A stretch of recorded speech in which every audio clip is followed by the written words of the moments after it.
Donald Trump के एक और एयरक्राफ्ट कैरियर में आग लग गई, यूएसएस आइजनहावर।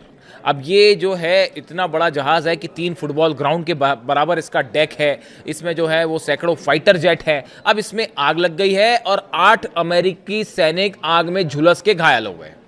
मैं ये नहीं कह रहा हूं कि ईरान ने ये आग लगाई, ऐसा नहीं कह रहा हूं मैं, लेकिन घटना समझिए बड़ी हैरान करने वाली है। देखिए वर्जीनिया में, यानी अमेरिका में, वर्जीनिया के पोर्ट्समाउथ में नॉरफॉक नेवल शिपयार्ड है, नेवल बेस है, नेवल शिपयार्ड है, जहां पर यह जहाज खड़ा हुआ था। इसकी मरम्मत का काम चल रहा था। अचानक इसमें आग लगती है और आग इतनी तेजी से फैलती है कि उसमें 8 सैनिक घायल भी हो जाते हैं। यह बिल्कुल वैसा ही है जैसे जेरल्ड आर फोर्ड में आग लगी थी, समझ रहे हैं आप। अब आग लगती है और उसमें 8 सैनिक झुलस भी जाते हैं और अफरा तफरी मच जाती है। बड़ी मुश्किल से सैनिकों को वहां से हटाया गया, फिर आग पर काबू किया गया। अब गौर करने वाली बात यह है कि अमेरिका के अधिकारी कह रहे हैं कि ये आग कैसे लगी पता नहीं, आग कहां से लगनी शुरू हुई पता नहीं, सैनिक कैसे अमेरिका के इसकी चपेट में आ गए पता नहीं, आग जो है वो किसी तरह का कोई साजिश तो नहीं है पता नहीं। तो फिर पता क्या है? कुछ भी नहीं पता। इतने बड़े एयरक्राफ्ट कैरियर में आग लग जाए, देखिए ऐसे ही था जेरल्ड आर फोर्ड में जब आग लगी थी, तब भी यही कहा गया था कि भाई ये आग कैसे लगी, लॉन्ड्री में आग लग गई है। ये बात अलग है कि जो डिफेंस एक्सपर्ट्स हैं वो ये बता रहे हैं कि ईरान ने जो अंडर वाटर ड्रोन होता है उससे हिट कर दिया था, ये अलग बात है। देखिए ईरान ने कोई दावे नहीं किए, हर बात क्लेम भी नहीं की जाती, लेकिन उस समय क्या कहा गया था अमेरिका की तरफ से? यही कहा गया था ना कि लॉन्ड्री में आग लग गई जेरल्ड आर फोर्ड में और उसमें सैनिक घायल भी हो गए और फिर जो बचे थे वो डर के मारे जो है वो उसके बेसमेंट में छुप गए जाके। इसी तरह की खबर थी। जेरल्ड आर फोर्ड तो दुनिया के सबसे बड़ा वॉरशिप है, अब उसमें भी आग लग गई, कुछ नहीं पता था कैसे हुआ क्या हुआ। फिर यह हालत हुई कि उसको मरम्मत के लिए भेजना पड़ा और कई दिनों तक उसकी मरम्मत चलती रही। उस समय भी यही कहा गया था कि यह हादसा है। ये बात अलग है कि बाकी लोगों ने बाद में बताया कि वो तो ईरान ने अंडर वाटर जो है, समुद्र के अंदर चलने वाला ड्रोन है, जैसे शायद आसमान में उड़ता है वैसे समंदर के अंदर चलने वाले ड्रोन भी है, उसने हिट कर दिया था और हवा नहीं लग पाई अमेरिका की नेवी को। तो अब ये बड़ा सवाल है कि ये जो आइजनहावर में इस तरह से आग लगी और सैनिक घायल हो गए, तो ये कहीं किसी तरह का सोबेटाज तो नहीं है? ठीक है, चलिए अब जानकारी आगे होएगी तो पता चलेगी। इसके अलावा एक और बड़ी इंपॉर्टेंट खबर आई, डोनाल्ड ट्रंप के पास, अमेरिका के पास मिसाइल्स की कमी हो गई है। देखिए ये कैसे खबरें सामने आई, हम तथ्य के साथ इस बात को करेंगे, हवा हवाई बात नहीं करेंगे। खबर ये आई है कि Pentagon reportedly reaching out to civilian giants like Ford and General Motors. इस तरह की खबरें कई जगह छपी है कि अमेरिका ने कुछ अब प्राइवेट कंपनी से संपर्क किया है, जिसमें फोर्ड भी है और जनरल मोटर्स भी है। इस तरह के दावे हो रहे हैं और ये कहा गया है कि भाई इनसे कहा गया है कि जो मिसाइल्स हैं वो बनाने में मदद कीजिए। इस तरह के दावे हो रहे हैं।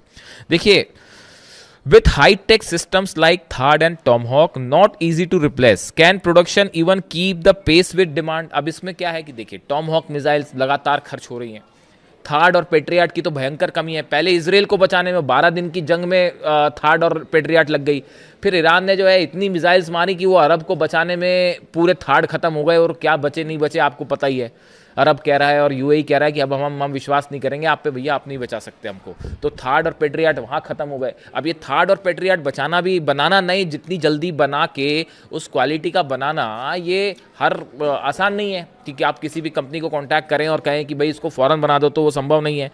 As talks of ceasefire and negotiations grow louder, is diplomacy being driven by strategy or by scarcity? देखिए कहा जा रहा है ये अमेरिका ने जो घेराबंदी कर रखी है, अमेरिका ने अब तक हमले नहीं किए, उसकी एक बड़ी वजह है। अब अमेरिका को ये चिंता, भाई मिसाइल तो है नहीं और सामने वाले के पास जो है, ईरान के पास तो कितनी मिसाइल्स है किसी को नहीं पता, किसी को नहीं पता, ना सीआईए को पता, ना मोसाद को पता है, यहां तक कि रूस के पास भी कितनी जानकारी है पता नहीं, कितनी मिसाइल सिटीज हैं। 40 साल से पता था ईरान को इस बात को कि एक ना एक दिन ये जरूर आएगा।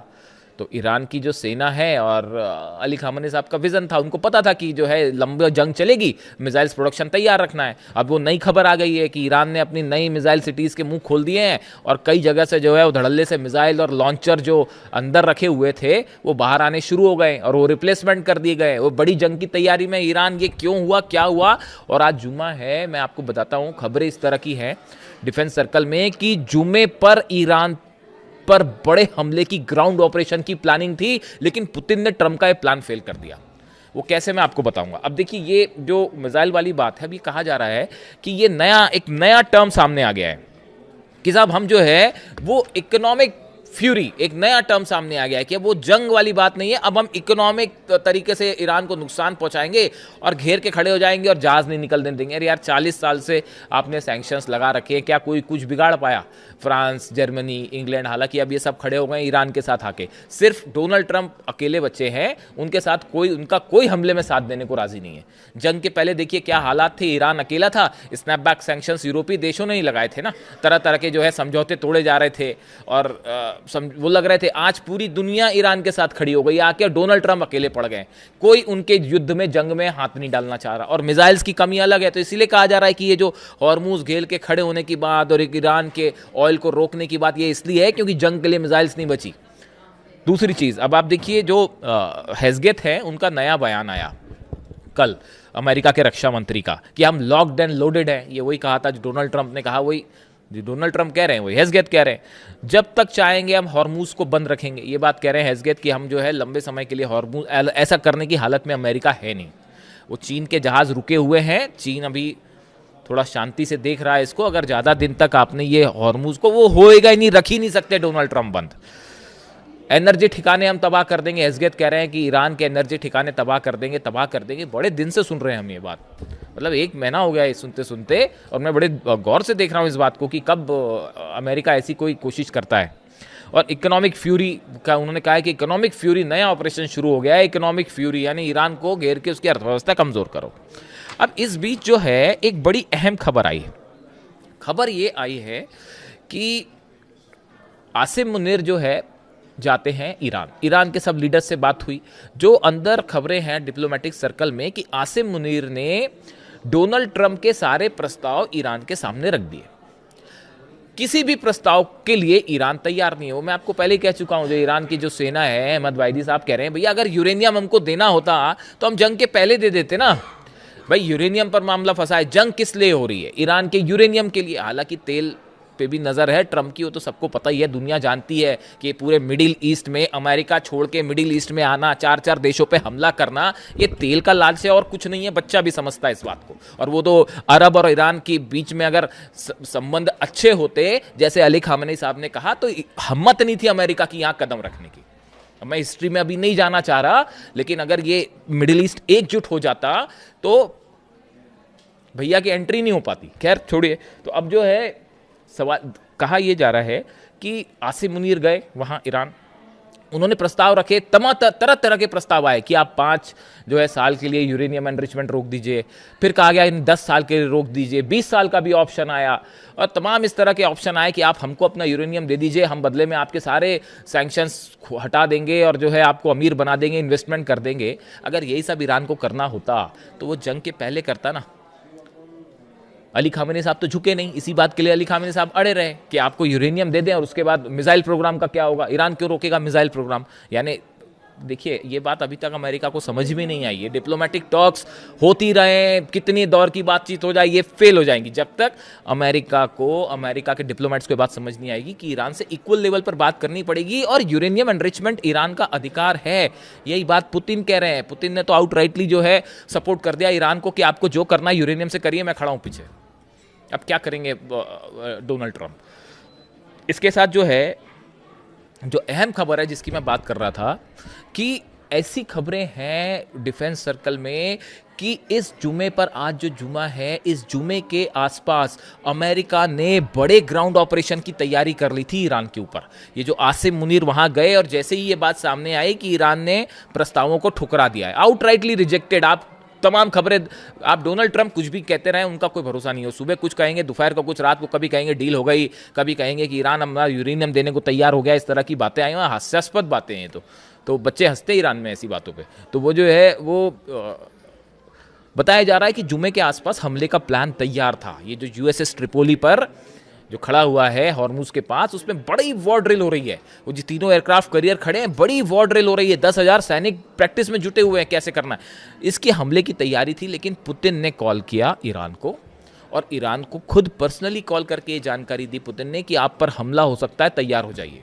नतीजा ये है, ईरान ने अपने जितने पोर्ट्स हैं, जितने द्वीप हैं, लारक हो, केशम हो, खार्ग हो, जबरदस्त मिसाइल मूवमेंट हुआ है। ये जो टनल्स खोल के नई मिसाइल्स निकालने वाली बात है, ये क्यों आई? ये इसीलिए आई कि आसिम मुनीर की विजिट और पीछे से धोखे का प्लान था, जो कि फेल कर दिया पुतिन ने। और इस जुम्मे के आसपास बड़े हमले का प्लान था, पुतिन ने बता दिया हमला होना है। ईरान की सेना जो है वो पहले के मुकाबले ज्यादा तैयार है, सैनिक बढ़ा दिए गए हैं। इसीलिए बयान आया, जो कल बयान आया था कि ईरान की तरफ से कि आप यहां पे कदम रखिए, और उसके बाद जो है हमने ताबूत तैयार कर रखे और हम सबको बंधक बना लेंगे। तो इस तरह की जो खबरें हैं, तो अब हालात ये हैं कि ये एक ऐसी सिचुएशन खड़ी हुई है जिसमें किसी भी वक्त एक बड़ा ऑपरेशन हो सकता है। अब डोनाल्ड ट्रंप का एक नया बयान कि मैं पाकिस्तान जा सकता हूं, तो पाकिस्तान जा सकते हैं, तो पाकिस्तान तो तब जाएंगे जब ईरान आपकी शर्त मानेगा। भाई पाकिस्तान जाएंगे, डोनाल्ड ट्रंप पाकिस्तान जाके क्या करेंगे? पेजिशकियान साहब से बात करेंगे। पेजिशकियान साहब से क्या बात करेंगे? यूरेनियम को लेकर कोई उसमें जो है किसी तरह का कोई समझौता है ही नहीं, मिसाइल प्रोग्राम पर समझौता है ही नहीं। इसीलिए किम जोंग कहते हैं कि मैंने न्यूक्लियर बम बना लिया, पहले हमला करिए। किम जोंग उन पर कितने देश वो नक्शे से मिटा देंगे, देखिए फिर क्या होता है। तो इसीलिए जो है वो डिटरेंट है, ईरान का मिसाइल प्रोग्राम नहीं छोड़ेगा, यूरेनियम एनरिचमेंट अधिकार है, नहीं छोड़ेगा। ये बात इस्माइल बघाई साहब ईरान की तरफ से डोनाल्ड ट्रंप को दे दी गई है, इसीलिए गुस्से में है हेस्गेत और ट्रंप, और अब कह रहे हैं कि मैं पाकिस्तान जाऊंगा। Pakistan to seal the deal yourself? I would go to Pakistan, yeah. Pakistan has been great. They've been so good. Islamabad, I might go. Yeah. I might go. If the deal is signed in Islamabad, I might go. The field marshal has been great. The prime minister has been really great in Pakistan. So I might go. They want me. देखिए क्या होता है, लेकिन फिलहाल जो development है उसमें ये बताया जा रहा है कि ये जुम्मे पर हमले का प्लान था, जो फिलहाल फेल हो चुका है। ये छोटा सा वीडियो है, अगला अपडेट जो भी आएगा मैं आप तक पहुंचाऊंगा। Thank you so much.